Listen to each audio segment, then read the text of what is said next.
Zap Crypto, c'est tous les jours, toute l'actu crypto au même endroit. Bienvenue chez vous les zappeurs et zappeuses. Bonsoir la cryptosphère. Alors oui, comme vous pouvez l'entendre à ma voix ce soir, je suis complètement euphorique. Pourquoi ça ? Parce qu'il va falloir pousser les murs du Zap Crypto. Et oui, nous avons explosé la barre des 4000. Je viens littéralement de passer une journée folle. On est passé de 3884 abonnés à 4448. Mais ça risque de monter encore un petit peu. Et ce bull run d'abonnés, on le doit à Crypto pour tous, qui à ma grande surprise a sorti son top 3 des youtubeurs crypto francophones. Autant vous dire que la surprise, elle a été immense quand je me suis vue dedans. Alors un grand merci à toi, Crypto pour tous. Et ce n'est vraiment pas qu'une question d'abonnés. J'ai été également très touchée par tout ce qu'a dit Crypto pour tous sur la chaîne Zap Crypto. Et encore plus par ses critères de sélection. Alors franchement, un grand merci à toi. Cette journée, elle restera littéralement gravée dans ma mémoire. Et du coup, bienvenue à tous les nouveaux zappeurs et zappeuses. Je vous fais un petit débrief rapide de la chaîne, mais j'y reviendrai dans d'autres zaps, ne vous inquiétez pas. Alors, dans un premier temps, sachez que vous pouvez retrouver dans la description de chaque Zap Crypto tous les intervenants avec leurs vidéos, ainsi que tous les timecodes pour naviguer plus facilement au sein du Zap Crypto. Il peut être parfois un petit peu long, mais la devise de la maison, c'est qu'il vaut mieux en avoir trop que pas assez. Et la petite particularité du Zap Crypto, c'est qu'en laissant un commentaire sous chaque zap, vous vous inscrivez pour le tirage au sort qui a lieu chaque dimanche en live sur Twitch à 22h pour remporter des NFT Zap Crypto. Alors je vais pas rentrer plus en détail maintenant, il y aura bientôt une vidéo pour expliquer les NFT de la saison 2 de Zap Crypto. Et pour les plus curieux, n'hésitez pas à venir poser vos questions en live. Allez, on peut enfin passer à notre super Fear and Greed Index côté crypto qui se trouve dans la zone de grid à 56. Du côté des marchés US, pas de changement non plus, on est à 70, toujours dans la zone de grid. Bon, comme vous le savez, aujourd'hui c'est une grosse journée parce qu'on attend l'annonce de Jérôme Powell pour la hausse des taux. Alors là, il est 18h au moment où j'enregistre, je sais pas si on a eu les déclarations du FOMC encore. J'espère avoir le bon timing pour que quand vous regardiez ce zap là, à ce moment-là, vous ayez la réponse. Mais sinon, ça sera demain. Dernière petite chose, et après je me tais, je rends l'antenne. Je voulais vous parler de cette petite révolution que tente de lancer Laurent et bien d'autres de la cryptosphère pour pousser à l'adoption du Bitcoin. Alors, je vais vous lire leur manifeste. Nous voulons pouvoir payer en Bitcoin partout et à tout moment. Ce groupe est un groupe d'activistes, pas de spectateurs dans notre équipe. Notre approche se veut positive et drôle, pas d'insultes, pas d'agressions, pas de harcèlement. Nous proposons gentiment et de manière persistante. Nous nous retweetons, nous nous likons et nous recommencerons encore et encore. Tout post sur tout réseau est bienvenu, tout like, tout retweet est bienvenu. Nous visons tous les types d'entreprises, des plus modestes aux plus riches. Les gouvernements et les hommes politiques ne font pas partie de notre cible. Nous voulons une adoption réelle. Et pour ça, nos cibles prioritaires du moment sont Flunch et Lidl. Que le maximum de personnes les abordent gentiment et poliment, encore et encore pendant des mois et des mois, ne lâchant rien. Alors voilà, si toi aussi t'as envie d'apporter ta pierre à cette révolution qui s'appelle Bitcoin, je t'invite à venir tendre l'oreille ce soir à 19h30 sur le Space, en espérant que la vidéo sorte à l'heure. Et pour ne rater aucune autre émission, je te mets le tweet de Laurent là-haut à droite. Sur ces belles paroles, vous pouvez vous installer confortablement. Votre zap va commencer. Je vous souhaite une excellente vidéo. Merci à tous pour votre soutien et votre force au quotidien. À demain pour une nouvelle vidéo. C'était Zap Crypto. On m'encourage à lancer une chaîne, ma famille, mes amis, mais j'ai un peu peur. Et puis je me dis que je suis pas légitime, je me dis que j'y arriverai pas. Je sais pas vraiment si je veux m'exposer publiquement, je sais pas si je veux montrer ma tête, je sais pas si j'ai le temps de faire ça. Enfin bref, je suis un peu perdue. Et du coup, je continue d'apprendre la crypto dans mon coin jusqu'au jour où je me dis finalement, on s'en fout de la vie des gens, vas-y, lance-toi. Et puis de toute manière, ça peut que t'apporter du positif de partager ce que tu kiffes et ce que t'apprends tous les jours avec d'autres personnes qui elles aussi veulent apprendre. C'est parti. Hello à tous, bienvenue sur la chaîne de Iscarlita Crypto. C'est horrible. Ça va être horrible. Ça va être horrible, ça va être très très dur les amis. Ça va être très très dur parce que j'ai pas du tout l'habitude de faire ça. Déjà je me regarde moi, eux de vous regarder vous.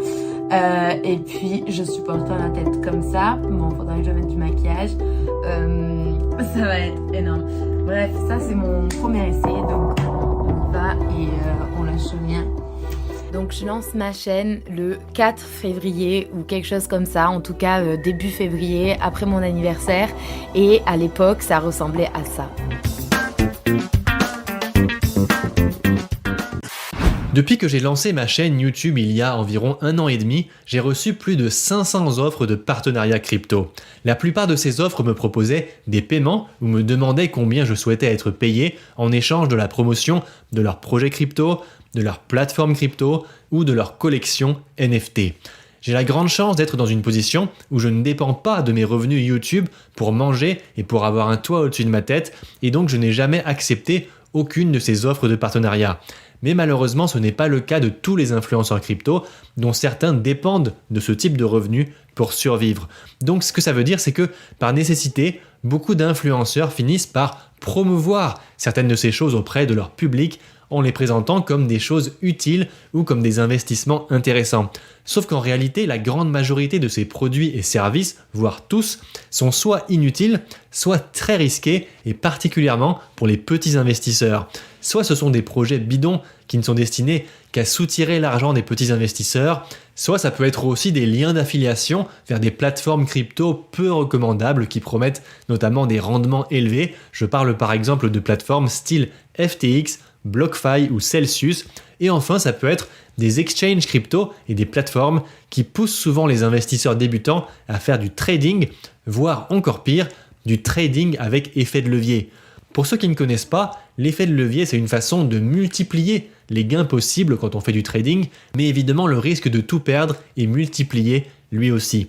Donc malheureusement, certains influenceurs font la promotion de ces choses qui sont complètement inadaptées à leur audience, juste pour faire un petit peu d'argent. Et je précise que ce n'est pas un jugement moral, c'est juste un constat. Mais surtout, il y a certains influenceurs qui ont fait de ce type de partenariat un véritable business model. J'ai vu passer des témoignages de certains influenceurs, même dans la sphère francophone, avec des chiffres d'affaires annuels de plusieurs centaines de milliers d'euros pendant la dernière période d'euphorie crypto. Et évidemment, si on se tourne vers l'écosystème crypto anglophone, qui est beaucoup plus gros, avec certains youtubeurs qui ont plus d'1 million d'abonnés, alors le phénomène est encore plus amplifié, et donc il y a eu des histoires qui ont fait beaucoup de bruit. Par exemple, l'année dernière, quelqu'un a fait fuiter sur les réseaux sociaux un PDF sur lequel on trouvait une liste d'influenceurs crypto, avec en face la somme d'argent que ces influenceurs demandaient pour faire des vidéos sponsorisées ou pour poster des tweets promotionnels à propos d'un projet crypto. J'ai préféré flouter les noms pour cette vidéo, mais si vous voulez trouver leurs noms, vous pouvez les trouver assez facilement sur Google. Et comme on peut le voir, certains youtubeurs demandent jusqu'à 100 000 $ pour faire une vidéo sponsorisée sur une crypto en particulier. Bon, écoute, Elon Musk n'a pas fait que des appels de billets à McDo, hein. Il a aussi mis en place bientôt, de toute façon c'est quelqu'un de parole, il avait dit qu'en prenant Twitter, il allait mettre les paiements crypto sur la plateforme, et le Dogecoin, on espère hein, de tout cœur que tu nous as pas mis ça, hein. On compte sur Je sais toi, pas Elon. si c'est quelqu'un de parole, mais en tous les cas, c'est quelqu'un qui aime bien se lancer, qui est assez fou pour aller au bout de ce qu'il dit, quoi. Apple, Amazon et donc Elon Musk sont les trois puissants de ce monde. Les trinités, Et la Triforce. La version d'argent des Phoenix. la grosse différence entre Apple et Elon Musk. Elon Musk, il a tendance à ouvrir un peu trop sa gueule trop tôt. Donc c'est-à-dire que quand il veut faire un truc, il va le dire, même si ça prend 5 ans, et même si ça foire, et tant pis, tu vois. Alors qu'Apple, jusqu'à la veille, ils disent rien, tu vois. Attends qu'Elon Musk rachète Apple, tu vas voir s'ils disent rien. C'est lui qui va Non, mais parler tu vois, encore. Et le truc, c'est qu'Elon Musk, il va souvent au bout de ses trucs, c'est Oui, juste oui. que ça prend un certain temps. Et là, concernant Twitter, c'est pas ce que je trouve pas bête, c'est que il veut faire de Twitter donc une super application, paiement sur Twitter, mais il va inclure d'abord les paiements fiduciaires et ensuite la crypto. C'est-à-dire que le On mec, en il avait brûle pas parlé, les ouais. étapes non plus, tu vois. Non, mais Ah il non, va on en avait rameuter parlé. le maximum de monde d'utilisateurs Twitter dans un C'est ça. premier temps, et derrière, il va ouvrir la niche des cryptos, bien entendu, puisqu'il aime ça et qu'il en a fait la promotion. Mais son but à lui, c'est quand même de faire de l'oseille avec Twitter. Donc oui, ça s'ouvre. Oui, il y aura une super app. Je pense que vraiment, il veut se donner les moyens de ses prétentions pour le coup. Il y a pas mal d'insiders qui parlent beaucoup de ce qui se passe en ce moment et ce sur quoi il travaille. Et j'ai hâte de voir la mouture. Bon, il y a eu des couacs avec les pastilles bleues, avec 2-3 trucs qu'il a voulu mettre en place, mais j'ai hâte de voir vraiment ce que va comme a donner dit Moïse, Twitter. tu vois, comme a dit C'est Moïse, ça une V1, moi je pense, la Fiat. C'est vraiment Ouais. pour tester un peu le réseau, pour voir comment Exactement. justement ça va être reçu et perçu par la communauté. Et ensuite, s'ils voient que tout se passe bien, j'ai envie de te dire banco. Si je vous demande de me citer le nom de Hardware Wallet, logiquement, le premier nom que vous avez en tête, c'est Ledger. En effet, la marque a réussi à devenir la référence au niveau des cold wallets pour protéger vos crypto-monnaies. Mais il en existe beaucoup d'autres, chacun ayant sa petite touche perso pour se démarquer de la concurrence. SafePal, Engrave, Satoshi Wallet dont je vous ai notamment parlé dans cette vidéo. Mais bien que le Ledger soit le plus célèbre d'entre eux, cela ne fait pas de lui le tout premier des hardware wallets. En effet, ce titre revient au portefeuille Trésor, et il faut le dire, son histoire est quelque peu particulière. Aujourd'hui, je vous raconte la folle histoire derrière le portefeuille Trésor, alors c'est parti. Sur Tron, il y a un truc qui m'étonne un peu là. Tron, c'est Justin Sun, veut faire du TRX, donc le Tron, la monnaie légale de 5 pays cette année. Voilà. Moi, ce qui m'embête là, c'est que ce type, il a quand même, je suis depuis longtemps, le Tron, depuis sa création, tout ça, mais c'est... J'aime pas la manière de faire maintenant. J'aime pas la manière de faire. J'aime pas. Il a la prétention d'être dans 5 pays cette année. Qu'il soit déjà dans un. On a compris que le BTC, il est déjà au Salvador et en Centrafrique. Mais lui, il dit d'un seul coup, en gros, là, il est en train de nous dire, il va balayer complètement le BTC. Évidemment que le Tron, ça va devenir un truc extraordinaire, le mieux au monde. Je sens que je vais me faire défoncer par la communauté Tron.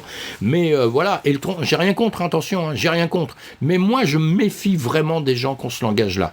Les gens qui disent que dans l'avenir, ça va être le plus fabuleux du monde, faut déjà qu'il prouve aujourd'hui qu'il est le plus fabuleux du monde, déjà. Ça, ce serait déjà bien, parce que sinon, après, entre nous, c'est que de la tchatch, Et que de la tchatch, ça m'inquiète un petit peu. Donc, on va voir tout ce qu'il va faire, on va suivre ça de près. Encore une fois, je ne suis pas en train de le démonter, je ne suis pas en train de le casser. Je dis juste que pour une entreprise avance très bien, eh bien, ce ne sont pas les paroles, ce ne sont pas les blablas qui font les choses, ce sont les actions, mes amis. Les actions et de la manière, les actions, tout bonnement. Le fait qu'il puisse apparaître, ça va quand même sur la population. Alors quand je dis population, il y a deux types. Il y a déjà d'une part les personnes qui connaissent ou qui utilisent le réseau Bitcoin, qui vont nécessairement se poser des questions, notamment la question de la confiance. Et donc derrière, il y aurait... que ce soit pour la technologie, pour ce qu'on entend dans le bien commun du Bitcoin, il y aurait nécessairement un engouement entre guillemets négatif peut-être. Et puis derrière, ce serait certes un engouement négatif, mais en fait quand les gens se rendront compte que la technologie, comme on le disait juste avant, va continuer à tourner sans aucun problème, que peut-être il y a quelques chutes de prix pendant une période, mais que c'est du bruit pour la totalité et pour l'histoire de ce qu'est le Bitcoin, et derrière on se retrouvera avec une technologie qui n'a besoin personne, en tout cas pas de son créateur, et donc du coup, encore une fois de plus, ça renforcerait peut-être également sa confiance. Je pense que en 2023-2024, on va un peu tous revenir aux fondamentaux. Pour la première fois, en fait, Bitcoin va évoluer en milieu d'inflation très élevée. Je pense que, tu vois, le fait que ça suivait vachement les marchés à risque ces derniers mois, dernières années, je pense qu'il va y avoir un changement.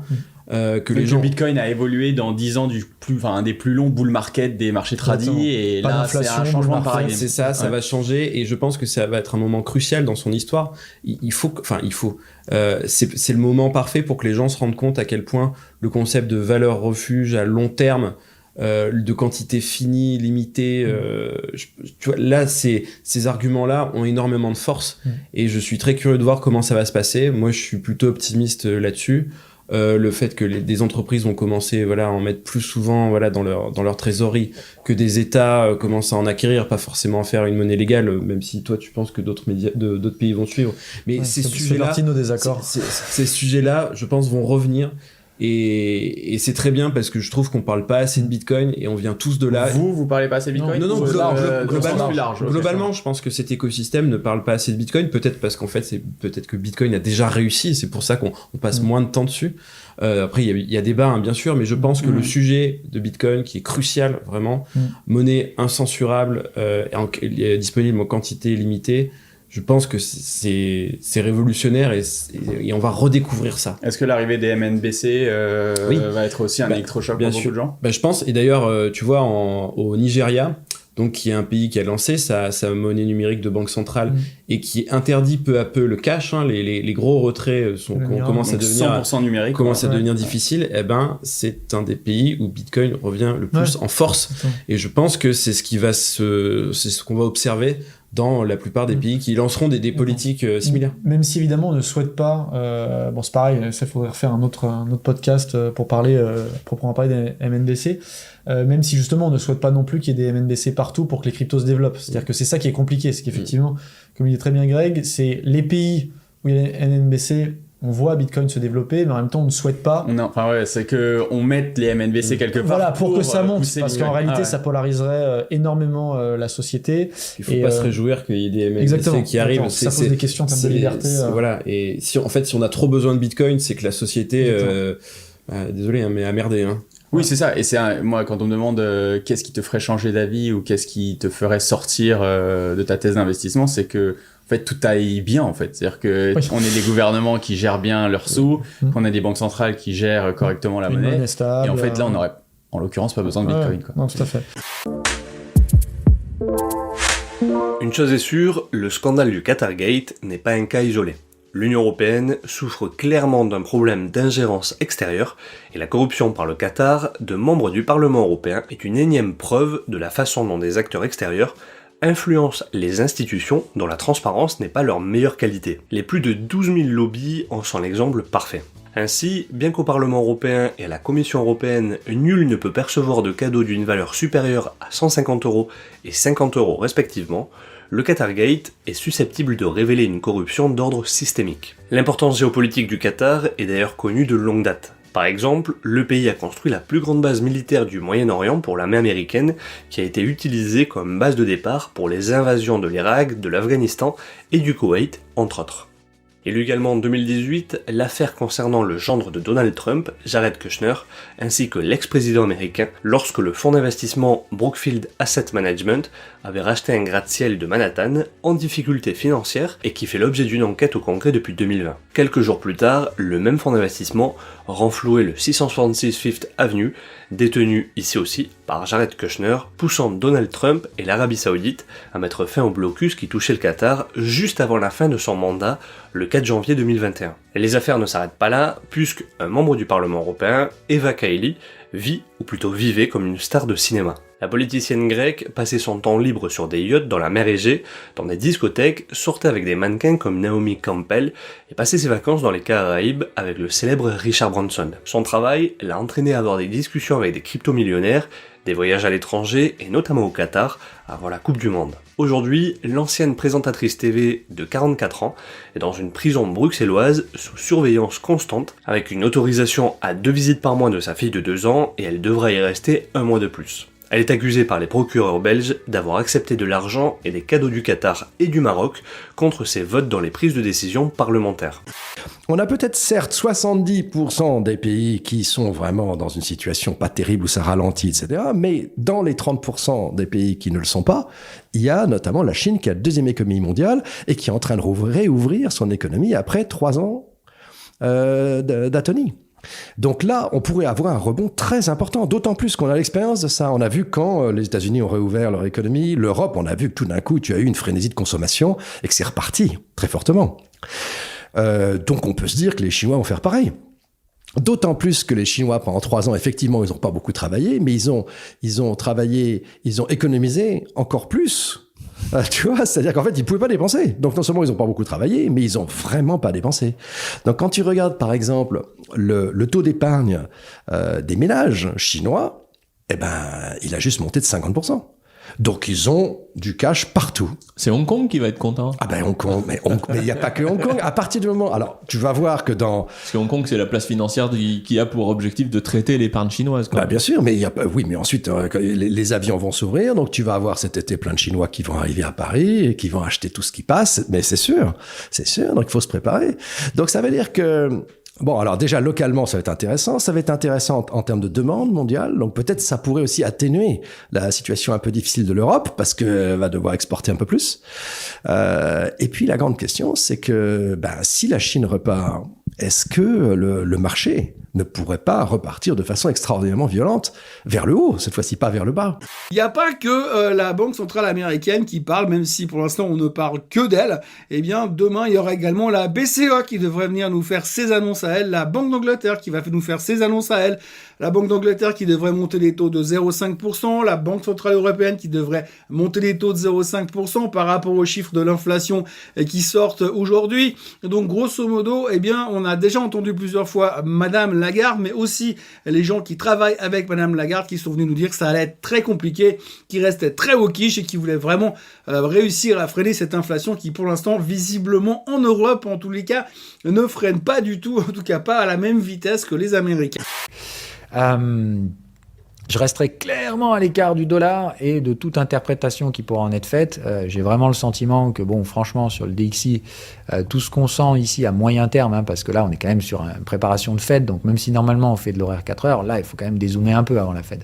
Bon, voilà, moi, c'est clair qu'après une décote comme ça du dollar, il paraîtrait normal qu'on range un bon moment dans la zone, mais je vois pas du tout un dollar haussier, on va pas se mentir. Ce qu'on a vu l'année dernière, c'était de la folie furieuse également. Donc la folie du dollar l'année dernière, on est en train de manger la contrepartie de ces conneries maintenant, c'est de dire on revient à la normale assez brutalement, de façon assez logique d'ailleurs. Donc moi je dirais qu'on va travailler cette moyenne pendant un long moment, donc je reste plutôt neutre, attentiste sur le dollar, en tout cas sur les horizons concernés par ce FOMC. On passe maintenant sur Bitcoin en monthly, donc le schéma le plus important de tous, possiblement, donc l'unité de temps reine, vraiment la plus importante, la plus interprétable. Donc ça, c'est un schéma que vous connaissez. Il y avait une vidéo qui a été faite spécifiquement pour ce schéma. Donc que dire vraiment sur ce Bitcoin monthly? On est clairement au top, d'accord. Le signal monthly a été validé, d'accord, c'est un truc qu'on attendait déjà depuis un certain temps. On avait dit que ça pourrait durer, donc là on va dire, les comptes sont bons. Si vraiment on veut décoller à partir de maintenant, c'est quand même pas mal.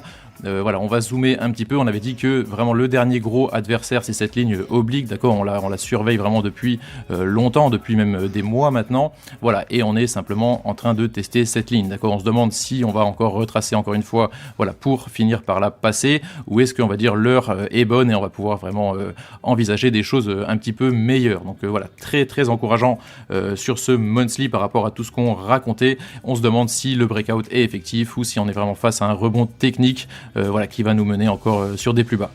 Également au niveau de la vue hebdomadaire. Donc vue hebdomadaire, on le rappelle, bande de Bollinger plutôt contractée, on essaie de perforer la bande haute pour s'envoler. Pour le moment, on n'y arrive pas. Le risque principal, c'est quoi? C'est que suite à ces annonces, on fasse un dump pour aller rechercher la trendline ascendante long terme, pour mieux peut-être prendre de l'élan, former une sorte d'épaule tête épaule de retournement haussier pour repartir chercher le haut de canal qui serait l'objectif de cours à suivre. Également, au niveau des différents tracés chartistes, on le remarque, on est actuellement en milieu de canal descendant. On le rappelle, pour le moment, pas de cassure de ce niveau. Si on devait casser ce niveau, l'objectif serait, dans un premier temps, le dernier plus haut, ligne de coup d'un énorme rounding bottom, mais en dernier lieu également, ce haut de canal, vous l'avez compris, si on casse le milieu de canal, l'objectif sera normalement le haut de canal. Et également, les dernières clôtures précédentes, donc le niveau des 30 000 $, vous l'avez compris. On a une confirmation baissière en daily. Donc on est passé, rappelez-vous hier, on n'avait pas encore les confirmations. Là, ce coup-ci, c'est fait. On est passé en dessous de la zone de surachat et on a eu un croisement, la confirmation baissière. Voilà. Là, on a eu l'avertissement et là, la confirmation avec la deuxième bougie. Alors la journée n'est pas clôturée. Effectivement, si on a un très gros rebond avant la clôture, cette bougie ne pourrait être plus rouge et ne pas avoir la confirmation. Mais il faudrait quand même que le rebond continue assez fortement. Sinon, on risque de confirmer ça. Donc ça tendrait à dire que la correction n'est pas terminée. Voilà, juste un point de vue des indicateurs. On démarre l'analyse ici en monthly, donc c'est-à-dire une bougie égale un jour. Ce que je veux vous montrer justement, et pourquoi je vous le montre en monthly, c'est qu'ici, vous le voyez, on a un bottom qui est en train de se poser, on a des prix qui sont défendus, qui sont rachetés entre 1000 $, grosso modo, et 1200 $. Évidemment, ça a été fait sur une période de désintérêt du marché, donc ça, ce n'est pas des retails qui peuvent tenir un bottom comme ça en monthly. Les retails n'ont pas assez de cash pour le faire. Ici, c'est évidemment des gros portefeuilles qui viennent se positionner quand plus personne ne regarde, quand tout le monde a un petit peu peur, que l'atmosphère est un peu anxieuse anxiogène sur le marché. C'était pas mal le cas évidemment en 2022 à cause du marché baissier. Des personnes sont venues se positionner ici et pendant plusieurs mois ont défendu ce niveau de prix. Monthly, c'est très intéressant puisque pendant plusieurs mois vous voyez qu'un prix est défendu soit à la baisse soit à la hausse, c'est évidemment des gros supports, des grosses résistances qui sont en train de se poser. Deuxième chose intéressante, c'est qu'ici, on a tenu le support de 2018 et aussi ce qui est intéressant, c'est que j'ai tracé un Fibo sur ce mouvement haussier. Vous le voyez, on a eu le retracement. Et ce qu'il faut savoir, c'est que tout ce qui se trouve entre 0,618 et 0,786, quand vous avez de l'accumulation des bottoms qui se posent ici, c'est ultra intéressant justement de pouvoir, pourquoi pas, si ça vous intéresse, faire du rachat ici, puisqu'on peut à ce moment-là avoir un retournement qui du coup en monthly se ferait sur les prochains mois, donc au cours par exemple de l'année 2023. Sans parler d'un ATH, simplement avoir des rebonds, des rallyes en bear market qui nous offriraient des belles choses ou potentiellement un retour d'un bull run évidemment. Mais quoi qu'il arrive, ici on aurait potentiellement des belles entrées sur ETH et je suis plutôt confiant sur ETH de voir ce type de chart ici en monthly. Ça c'est une statistique qu'on regardera ce week-end dans Hebdo Crypto. On est toujours en Bitcoin season, donc le Bitcoin surperforme. Après on le verra, il y a des tokens qui explosent. Et donc est-ce qu'on n'est pas en train déjà de basculer et de commencer à partir vers une altcoin season? Et donc là potentiellement, de toute façon quand on est dans cette phase-là, où on est en Bitcoin season, il faut toujours penser, je pense, au contraire de ce qu'on voit. Et c'est peut-être une indication pour dire c'est le moment d'accumuler des altcoins. En tout cas, c'est comme ça que je l'interprète à chaque fois cet indicateur. La quantité d'USDT, net hausse, indicateur positif pour le marché des crypto-monnaies. Très très intéressant de l'observer. En somme, il y a de l'impression d'USDT. On le voit d'ailleurs très bien, vous pouvez aller le chercher au niveau de la market cap totale de l'USDT, ici, market cap USDT. Donc on voit effectivement qu'on est passé de proche de 65 milliards de dollars à 68 milliards de dollars. Donc il y a 4 milliards de Tether qui ont été créés. Donc oui, il y en a beaucoup qui ont été liquidés, si vous voulez. Donc ça peut être des choses croisées. Il y a aussi l'effet Binance. Vous savez que Binance a sorti les USDT, en tout cas sort les USDT et les a fait passer en BUSD. Donc ça aide bien évidemment, mais on voit qu'il y a quand même du Tether qui se réimprime, donc des gros portefeuilles ont besoin de Tether neuf, tout frais, pour pouvoir acheter des crypto-monnaies. Plutôt intéressant de l'observer. Aujourd'hui les amis, grosse annonce, ça marque vraiment un tournant dans la chaîne, dans l'entité Monsieur Rabbit, puisqu'il va y avoir les NFT Rabbit Genesis qui vont arriver. Alors, je vais prendre juste 2 minutes pour vous dire en fait ce que j'ai marqué ce matin dans le Discord de la commu. D'ailleurs, si jamais vous n'êtes pas encore dedans, n'hésitez pas à rejoindre le Discord de la commu. On partage plein de trucs. On va dire que les valeurs de la commu, c'est bienveillance, partage et voilà. En gros, bienveillance, partage, pas mal déjà ça, non ?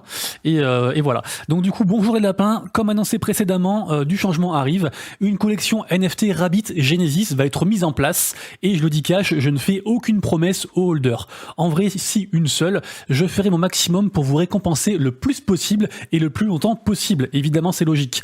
Cela pourrait prendre plusieurs formes, exemple des giveaways, des NFT, des whitelists, du airdrop d'une seconde collection Rabbit PFP. J'engagerai un designer pour créer du coup des NFT stylés, des participations à des tournois, des events, enfin plein de trucs. Les possibilités sont quasi illimitées. En tant que holder du NFT Rabbit Genesis, vous prenez part à une aventure communautaire avec de grandes ambitions liées à la chaîne NFT Monsieur Rabbit. Bien sûr, on espère que la chaîne va exploser. Si vous croyez en moi, en la chaîne, en nous, rejoignez cette aventure et construisons un truc de fou et qui sait, on explosera peut-être au prochain bull run. C'est ce que je vous disais, c'est ce que j'espère en tout cas. Tout ce qui lui manque à ce Overwatch, c'est plus de récompenses gratuites, des récompenses qui nous donnent envie d'y revenir régulièrement. Et là, je vais encore dire un truc qui va probablement déclencher une émeute dans les commentaires, mais je pense très sincèrement que les NFT peuvent être une solution. Et posez vos fourches, je vais m'expliquer, mais s'il vous plaît, soyez attentifs. Bon, le postulat de base, c'est que nous, les joueurs, on veut plus de récompenses gratuites dans le jeu. Jusque-là, on est d'accord. Le problème, c'est que Blizzard, ils ont très peu d'intérêt à payer une équipe de créatifs qui va bosser sur des skins gratuits. Vaut mieux qu'ils consacrent leur temps sur des skins payants qui vont vendre 20 balles en boutique. Je pense qu'on est aussi d'accord là-dessus. Imaginons maintenant que pendant l'événement du Nouvel An chinois, là, ils fassent comme avant, c'est-à-dire 3 skins gratuits, et pour les débloquer, il faudrait remplir des défis hebdomadaires. La seule différence, ce serait que ces skins soient des NFT. Qu'est-ce que ça change ? Eh bah ça voudrait dire que les joueurs qui ont débloqué des skins gratuitement pendant l'événement pourraient, s'ils le souhaitent, mettre en vente leurs skins sur la boutique pour que d'autres joueurs puissent les acheter s'ils en ont envie. Et le petit grain de magie là-dedans, c'est que Blizzard toucherait une commission sur chaque vente. Du coup, ils auraient tout intérêt à organiser plus d'événements avec plus de skins gratuits à gagner. Mais aussi de faire en sorte de nous pondre des skins vraiment stylés, parce que pour gagner des commissions, faut que les joueurs qui ont raté l'événement aient envie d'acheter les skins. Et pour ça, il faut que les skins soient stylés. Donc on a d'un côté des joueurs qui ont plus de contenu gratuit et de meilleure qualité, des joueurs qui pourront, s'ils le souhaitent, acheter des skins auxquels ils n'ont plus accès à d'autres joueurs, et Blizzard qui gagne de l'argent de façon perpétuelle sur du contenu émis gratuitement. Et on se retrouve dans un scénario où tout le monde est content, les intérêts des joueurs et de l'éditeur vont dans le même sens. Si tu n'es pas rassasié, retrouve à gauche le Zap Crypto de la veille et à droite le Zap Crypto de l'année dernière, jour pour jour. Tu as trouvé une ou plusieurs actus intéressantes ? Fais-le moi savoir en commentaire.